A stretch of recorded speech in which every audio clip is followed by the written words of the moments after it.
आदर्श शिक्षा निकेतन high school class 8। हम इतिहास का अतीत भाग एक का 4 लेसन करेंगे। 3 लेसन हम कर चुके हैं, तो चौथे लेसन का नाम है 4 लेसन का आदिवासी द्वीपों और समयुग। तो इस लेसन में हम उसके बारे में पढ़ेंगे कि भाई किस तरह से एक बिरसा नाम का एक आदिवासी आया था छोटा नागपुर में, और वह अपने आप को एक भगवान का क्या मानता था, एक दूत मानता था। क्या मानता था? एक दूत मानता था। तो किस तरह से उसने जो दीकू किसको कहा जाता था? दीकू ये उन लोगों को कहते थे जो कि बाहर से गुलामी, जो अंग्रेज आते थे, तो ये बाहरी लोगों को कहते थे। तो इसमें हम बिरसा के बारे में पढ़ेंगे कि उन्होंने आदिवासी लोगों के लिए क्या किया। 1895 बिरसा नाम के एक आदमी को झारखंड में छोटा नागपुर के जंगलों में गाँव घूमते देखा। लोग कहते हैं कि उसके पास एक चमत्कारी क्या थी, शक्तियाँ थी। वह सारी बीमारियाँ दूर कर सकता था और अनाज की छोटी सी डेयरी को कई गुना बढ़ा सकता था। बिरसा ने खुद ही ऐलान कर दिया था कि उसे भगवान ने लोगों की रक्षा और गुलामी के दूर करने के लिए भेजा है। तो लोग ये मानते थे कि भाई जो दुखी हुआ है वो एक जो अनाज की ढेरी होती है उसको कई गुना बढ़ा देगा, और वो जो है हमें अंग्रेजों से छुटकारा देने के लिए यहाँ पर आया है। तो बिरसा का जन्म एक मुंडा परिवार में था। मुंडा एक जनजातीय समूह था जो कि छोटा बाग में रहता था। तो बिरसा के समर्थकों में इलाके के दूसरे आदिवासी संताल और उराव बीच में शामिल थे। ये सभी अपने आसपास आ रहे बदलाव और अंग्रेज शासन के कारण पैदा हो रही जो समस्याएं थी उनसे बेचैन थे। ठीक है, और आजीविका खतरे में थी और धनमंद हो रहा था। बिरसा किन समस्याओं को हल करना चाहता था, जिन्हें दीकू कहा जाता था। तो बिरसा दीकू किससे कहा जाता था? दीकू जो भारी लोग थे, तो इलाकों को गुलाम कैसे, क्योंकि दीकुओं ने क्या करा था, इनके जो आदिवासियों की जो जगह थी उनको क्या कर दिया था, ले लिया था और इनको गुलाम बना दिया था। तो पिछले जो आपने 7वीं क्लास में पढ़ा था कि उनके आदिवासियों के बारे में पढ़ा था लेसन में, सिविक्स में, कि किस तरह से इनकी भूमियाँ जो थी अंग्रेजों ने छीन ली थी। ठीक है, और इनको इनकी भूमि से खदेड़ दिया था। तो उसमें क्या था, ज़्यादातर जो कबीले रीति रिवाज और रस्में ब्राह्मणों द्वारा रीति रिवाज पर रस्मों में बड़े अलग थी। इन समाजों में गहरे सामाजिक भेद भी नहीं थे, तो जाति पर आधे समाजों पर देखे गए थे। एक कबीले के सारे लोग कुटुंब के बंधनों में बंधे होते थे। ठीक है, आदिवासियों के बीच कोई अधिक और सामाजिक फर्क नहीं था, तो उनके बारे में पढ़ेंगे। तो जनजातीय समूह किस तरह के जीते जाते थे। तो 19वीं सदी के लिए विभिन्न भागों में आदिवासी तरह तरह की गतिविधियों में सक्रिय रहते थे।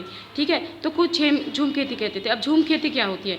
झूम खेती होती है कि जब कुछ समय के लिए जो भूमि होती है, ठीक है, झूम खेती कि जंगलों को छोटे छोटे भूखंड जो होते हैं, ठीक है, जो लोग जमीन तक धूप लेके पेड़ों के ऊपरी हिस्से को काट देते हैं और जो नीचे का हिस्सा रह जाता है ना उसको साफ कर लेते हैं। इसके बाद क्या करते हैं, उसे जलने के लिए उसे जला दिया जाता है, जो नीचे का हिस्सा रह जाता है, और जो उसमें उसकी जो राख होती है उस राख को सारे उसमें ज़मीन पर बिखेर दिया जाता है, क्योंकि राख के अंदर पोटास की मात्रा ज़्यादा होती है। तो उससे क्या होता था, जो मिट्टी होती थी वो क्या हो जाती थी, उपजाऊ हो जाती थी। ठीक है, तो उसके बाद क्या होता था, मिट्टी उपजाऊ होने के बाद ये जो भूमि होती थी ये क्या हो जाती थी, खेती करने लायक हो जाती थी। तो इसको कहते हैं झूम खेती। तो ये जो आदिवासी लोग थे ये यही करते थे। जैसे प्रति भूमि किसे कहते हैं, कुछ समय के लिए जो बिना खेती किए जो भूमि छोड़ दी जाती है उसको क्या कहा जाता है, प्रति भूमि कहा जाता है। समझ में आया? झूम खेती है, प्रति भूमि क्या होती है। अब है कि भाई घुमंतु किसान जो कुछ रूप से पूर्वोत्तर और मध्य भारत की पूर्वतीय जंगली पट्टियों में रहते थे। ठीक है, तो ये लोग इस तरह की ये इन आदिवासी समुदाय की जिनकी जंगलों में बेरोक थी, यानी कि कहीं भी ये जा सकते थे और कहीं भी झूम खेती कर सकते थे। परंतु बाद में क्या हुआ कि इन पर जो दीकू जिनसे कहा जाता है, बाहर के लोगों ने इनको गुलाम बना दिया था। ठीक है, तो इस तरह से इसमें पढ़ा तुमने झूम खेती के बारे में। अब पढ़ेंगे भी कुछ शिकारियों संग्रह कहते थे कि यानी कि शिकार कैसे करते। बहुत सारे इलाकों में आदिवासी समूह पशुओं का शिकार करके वन्य उत्पादों का इकट्ठा करके अपना बहुत काम चलाते थे। वह जंगलों को क्या करते थे, अपनी जिंदगी के लिए बहुत जरूरी मानते थे। उड़ीसा के जंगलों में रहने वाला घोड़ समुदाय इस तरह का एक समुदाय था। इस समुदाय के लोग क्या करते थे, टोलियां बनाकर शिकार के निकालते थे, और जो हाथ लगता था उसे आपस में क्या कर लेते थे, बांट लेते थे। यानी कि टोलियां बनाकर ये लोग क्या करते थे, शिकार करते थे, और जो हाथ लगता था उसे क्या करते थे, आधा आधा बांट लेते थे। खाना पकाने के लिए साल और महुआ के बीजों का इस्तेमाल किया जाता था। किसका इस्तेमाल किया जाता था, महुआ। महुआ क्या होता है, महुआ एक फूल होता है जिसे खाया जाता है और उससे क्या बनाई जाती है, शराब बनाई जाती है महुआ के बीजों से, क्योंकि उसके अंदर क्या होता है, नशा होता है। और इससे क्या होता था, इन बीजों का किस तेल के रूप में भी इस्तेमाल करते थे। इलाज के लिए भी बहुत सारी जो जड़ी बूटियाँ थी वो लोग आदिवासी क्या करते थे, यहाँ से इकट्ठा करते थे और इन जंगलों से इकट्ठे की चीज़ों को वो क्या करते थे, कुछ स्थानीय बाज़ारों में जाकर बेच देते थे, जो बाज़ार होते थे। कारीगरों को कपड़े चमड़े रंगड़े की जो प्लास की जो फूलों की ज़रूरत होती, जो एक फूल होता है जिसमें से क्या चमड़े को क्या करा जाता है, रंगा जाता है, तो वो यहाँ से ही मिलता था। इन समुदायों को चावल और अन्य अनाज भी कहाँ से मिलते थे, जो चीज़ों को जो अदला बदली करते थे, जब जैसे आपने हिंदी में पढ़ा है वस्तु विनिमय पद्धति, यानी कि वस्तुओं का अदला बदली करके जो वस्तु प्राप्त होती है उसको कहते हैं अदला बदली करना। तो ये लोग क्या करते थे, अदला बदली करके जो जड़ी बूटी मिलती थी उनको दे देते थे, चावल मिल जाते थे। ठीक है, तो इस तरह से ये अपना जीवन व्यतीत करते थे। कोई बोझ होता था तो कोई सड़क निर्माण के कार्यों में नौकरी करता था। कई आदिवासी जो थे खेत मजदूर थे। जब वन उत्पाद पड़ जाते थे तो आदिवासी मजदूरी के लिए भटकना पड़ता था भाई, जब कुछ नहीं मिलता था। जैसे मध्य भारत है कि और बेगा और औरों के लिए काम करने के लिए कतराते हैं। बेगा कौन है, एक आदिवासियों की जाति है बेगा।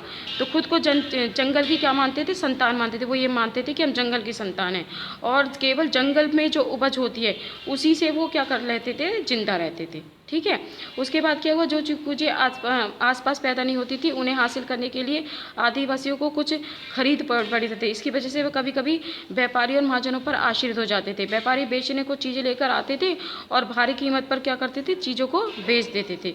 खुद से और महाजन भी आदिवासियों को कर्जा तो देते थे लेकिन उनका ब्याज बहुत अधिक ज़्यादा होता था। इस तरह व्यापार और वाणिज्य के आदिवासियों कर्ज गरीबी को धकेल देते थे।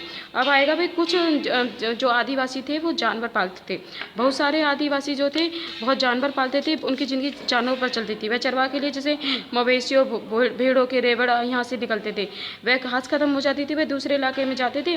जैसे पंजाब के पहाड़ों में रहने वाले गुज्जर और आंध्र प्रदेश में लवड़िया आज भी हैं ये। ठीक है, तो ये लोग क्या करते हैं, गाय और भैंस के झुंड पालते हैं।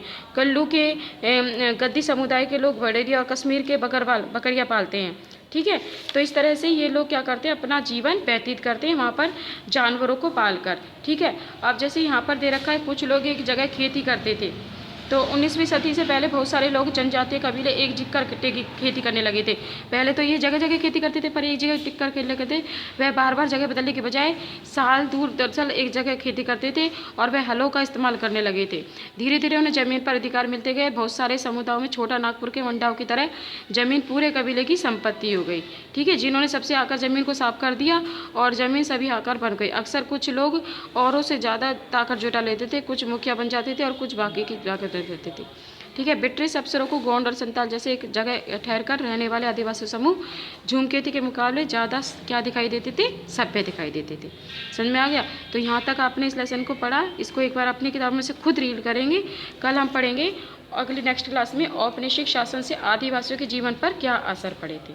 ठीक है।